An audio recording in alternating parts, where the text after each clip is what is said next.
Avis vascular centre మన దేశంలోనే the best varicose vein hospital.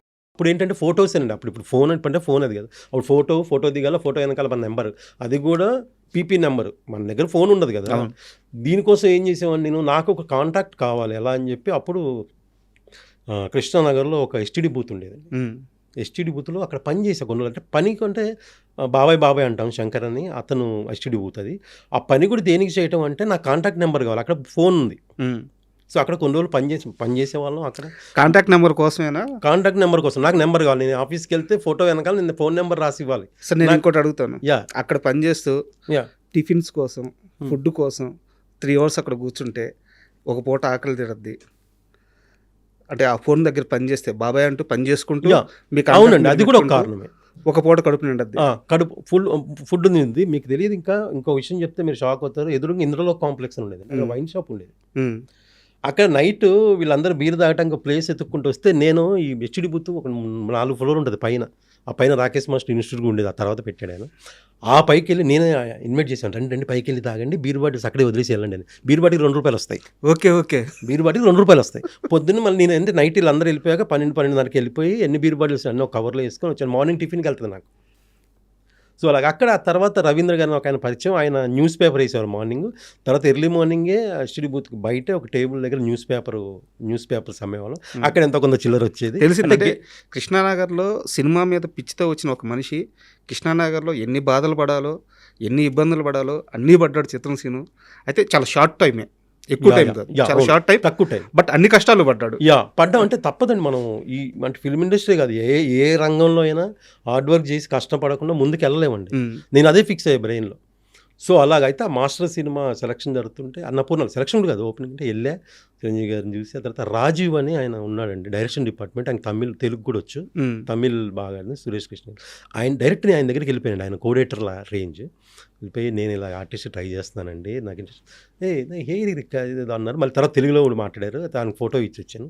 తర్వాత సరే నన్ను సెలెక్ట్ చేశారండి. సో అదే అక్కడ కూడా ఏంటంటే అండి, నేను డైరెక్ట్గా సెలెక్ట్ అవ్వలేదు, ఆయన బ్రెయిన్లో ఉన్నా నేను. తర్వాత మాకు వేరే ఫ్రెండ్ ద్వారా అతను కోఆర్డినేట్ చేసేవాడు, ఎవరికైతే లాంగ్ హెయిర్ ఉంది, ఎవరైతే హైదరాబాద్ సిటీలో కొంచెం మోడల్స్ లాగా ఉన్నారో అందరినీ స్టూడెంట్ లాగా ఉన్నాను కోఆర్డినేట్ చేసేవాడు. అతను నన్ను కోఆర్డినేట్ చేసేవాడు అండి. నేను అతని ద్వారా వెళ్ళి ఆ సినిమా కమిట్ అయ్యాను. ఆ తర్వాత మీకు ఒక సిచ్యువేషన్ చెప్తాను. సినిమాలో షార్ట్ ఏంటంటే, చిరంజీవి గారు నడుచుకుంటూ వస్తా ఉంటే ఫస్ట్ కాలేజీలో ఎంట్రీ, ఒక కుర్రోడు వచ్చి సిగరెట్ పెట్టుకొని వచ్చి ఎక్స్క్యూజ్ మీ మ్యాచ్ బాక్స్ ఉందని అడగాలి. ఎవరు చేస్తారు సార్? నేను చేస్తాను, ముందుకు వచ్చేసా చేసి. ఆ రాజీవ్ అనే అతను ఎవరైతే డైరెక్షన్ పెట్టుకున్నారు, ఇతను చేస్తాను, నేను తీసాను. నేనేంటంటే ఆ చిరంజీవి గారు వస్తుంటే నేను ఒక చిన్న బ్యాగ్ ఉంటుంది నాకు వెనక. నాకు అప్పుడు కెమెరా ఫేవర్ అది తెలియదండి, చేసుకోవాలి అంత నాలెడ్జ్ లేదు. సినిమా అంటే ఇష్టమే కానీ అంత లేదు.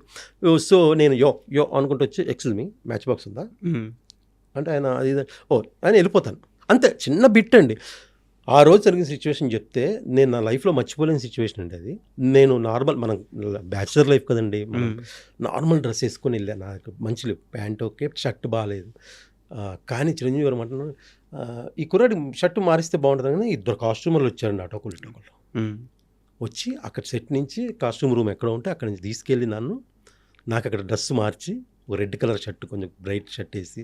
అయితే మీకు సిచ్యువేషన్ చెప్తాను. నేను ఇక్కడ నుంచి సెట్ నుంచి కాస్ట్యూమ్ రూమ్కి వెళ్తుంటే కోటి ఉమెన్స్ కాలేజ్ షూట్, కోటి ఉమెన్స్ కాలేజ్. నేను ఆ రోజు మార్నింగ్ కూడా నేను లిఫ్ట్ అడుక్కుంటూ వెళ్ళా షూటింగ్ కూడా. సో మన పరిస్థితి అలాంటిది.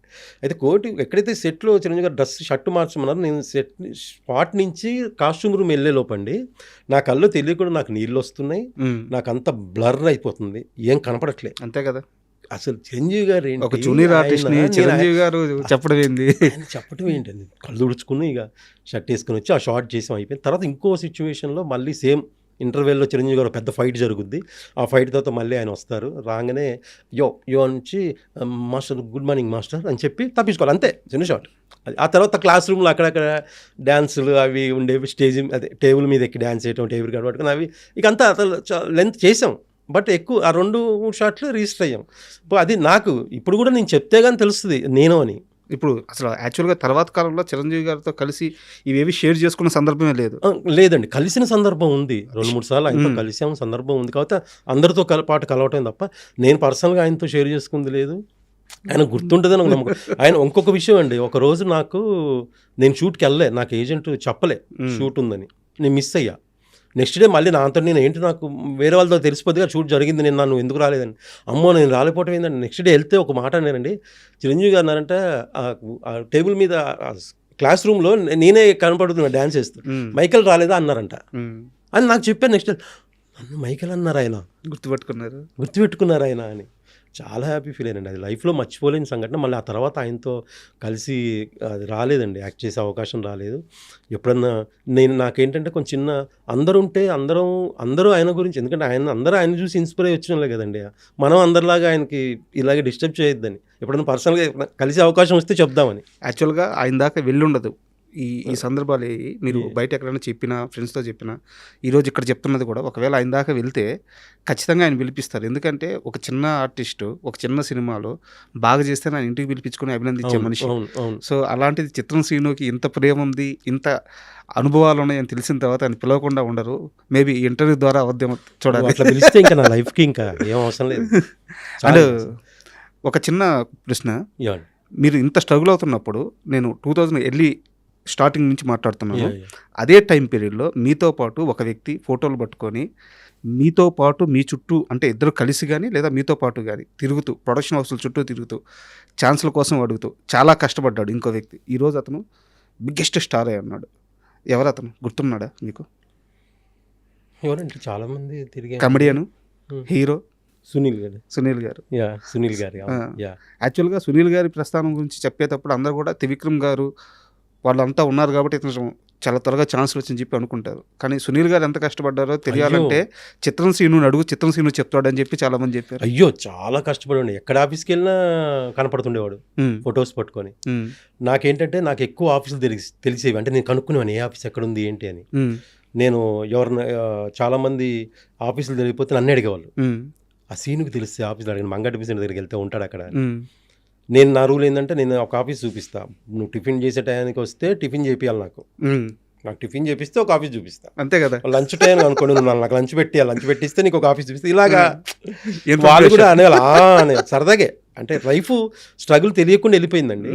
అలా ఏ ఆఫీస్ దగ్గరికి వెళ్ళినా సునీల్ గారు కనపడేవాళ్ళు, చాలా సందర్భాలు కనపడ్డారు. మేము ఇద్దరం రామ్ గోపాల్ వర్మ గారిది సుమంత్ గారితో ఒక సినిమా అండి, అప్పుడు శోభన్ గారు ఉన్నారు, లేరు ఇప్పుడు. ఆయన బాగా నాకు చాలా ఇష్టం అండి శోభన్ గారు. అయితే ఆడిషన్కి వెళ్ళామండి, వెళ్తే చాలామంది ఉన్నారండి. సో అలాగా దాంట్లో ఆడిషన్స్ ఫస్ట్ రోజు చేసాం, తర్వాత రెండో రోజు చేసాం, అలాగా ఫిల్టర్ చేస్తే ఫైనల్కి వచ్చిందంటే సునీల్ గారు ఉన్నారు, నేనున్నా, ఫైనల్లో ఉన్నాం మేము ముగ్గురు అంతే. అప్పుడు రంగోపాల్ గారు నాతో మాట్లాడారు, అప్పుడు నాకు లాంగ్ హెయిర్ ఉంది అప్పటికి కూడా. అనుకున్నారు. శోభన్ గారేమో డన్ సీను, నాకు తెలిసి మంచి క్యారెక్టర్ పడేలా ఉందంటే చాలా థ్యాంక్స్ అండి. ఆ తర్వాత ఏమైందంటే